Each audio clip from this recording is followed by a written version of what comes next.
विजय math channel में आप सभी का स्वागत है। आज का एग्जाम्पल है, गिवन है a minus b equals 8। Next है a cube minus b cube equals 344 है। गिवन है, हमें फाइंड आउट करना है ए और बी का वैल्यू क्या होता है। तो सबसे पहले जो इक्वेशन है a माइनस बी इक्वल्स 8 दिया है, तो हमें मालूम है a minus b whole cube क्या होता है, a cube minus b cube minus 3 into a into b times a minus B.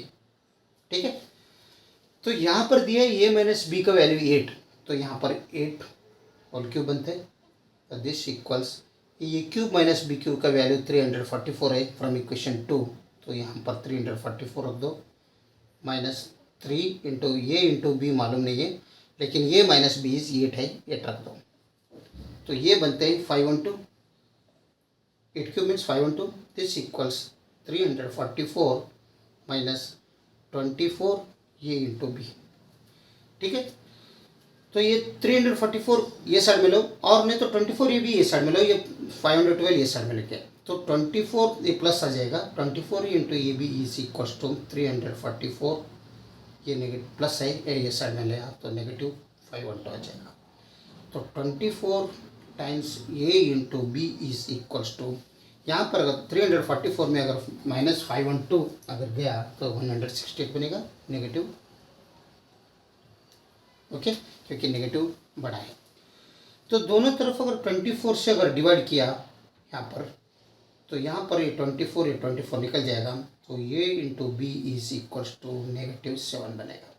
तो 24 1 जार 24, 24 7 जार 168 यानी नेगेटिव 7। तो ये भी इक्वल्स नेगेटिव 7 आया, तो देयरफॉर ये इक्वल्स क्या आते हैं, नेगेटिव 7 डिवाइडेड बाई बी। यहाँ पर नोट कर लेंगे हम क्या क्या है, a b equals 7 negative 7 sorry. तो अगर यहाँ पर बी का वैल्यू ए का वैल्यू अगर निकालना है तो नेगेटिव 7 डिवाइडेड बाई बी बनेगा।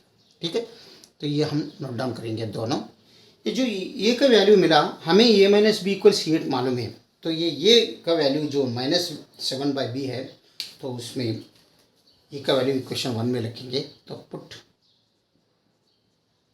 The value of a in equation 1।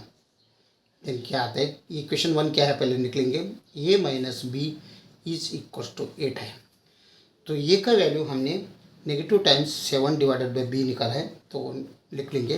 तो माइनस बी एज यूजल, तो कुछ भी नहीं है तो नीचे 1 रख लेंगे।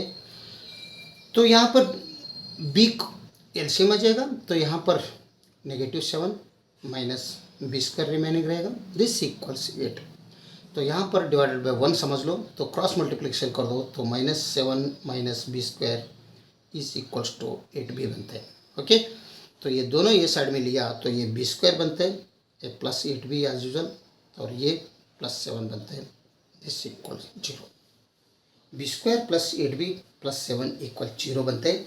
तो हम यहाँ पर ये जो 8b है प्लस 8b है सॉरी प्लस 8b को हम B square plus 1b plus 7b भी कर सकते हैं, प्लस 7 इक्वल 0, क्योंकि ये है क्वाड्रेटिक इक्वेशन।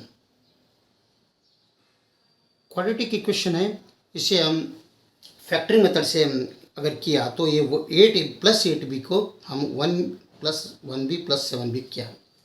ठीक है, जो ये है वही लिख लिया। तो इन दोनों में b कॉमन आ रहे, तो b बाहर ले लो, तो b प्लस 1 रिमेनिंग रहेगा अंदर, और इन दोनों में पॉजिटिव 7 कॉमन आ रहे, तो b प्लस 1 रिमेनिंग अंदर रहेगा, दिस इक्वल 0। और यहाँ पर प्लस दोनों के बीच में पॉजिटिव साइन है, तो b प्लस 1 इधर भी है इधर भी है, तो b प्लस 1 इन दोनों में कॉमन आ जाएगा, तो यहाँ पर b प्लस 7 ये दोनों इक्वल 0 रहेगा, b plus 1 equal 0, b plus 7 equal 0।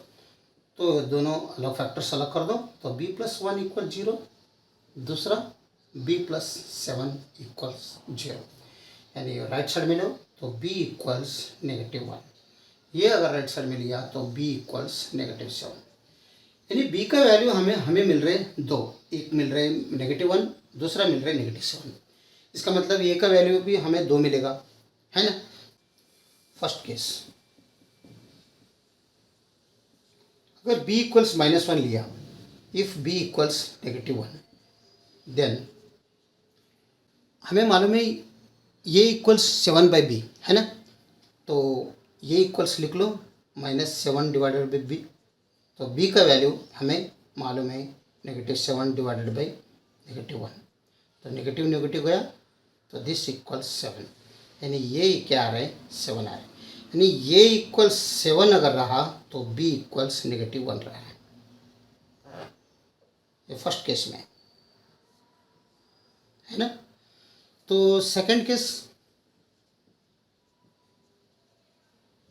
तो b इक्वल्स यहाँ पर -1 था, यहाँ पर -7 है, तो a का वैल्यू ये इक्वल्स -7 डिवाइडेड बाई b, तो पुट कर दो a का b का वैल्यू -7 डिवाइडेड बाई -7, तो दिस इक्वल्स 1 +1 है ना, तो ये इक्वल्स +1, मतलब ये इक्वल्स अगर 1 रहा तो b इक्वल्स क्या आ रहा है -7, ये एंड b का वैल्यू है। ये इक्वल्स अगर 7 रहा तो b क्या आ रहा है -1 है, ठीक है, ये एक हो गया। और दूसरा, ये इक्वल्स अगर 1 रहा, b क्या आ रहा है -7।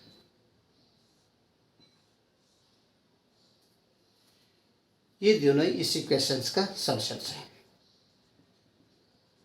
ओके, अगर वीडियो अच्छा लगा तो लाइक कर दीजिए और विजय मैथ चैनल को सब्सक्राइब कीजिए। वीडियो देखने के लिए बहुत बहुत धन्यवाद। Thank you.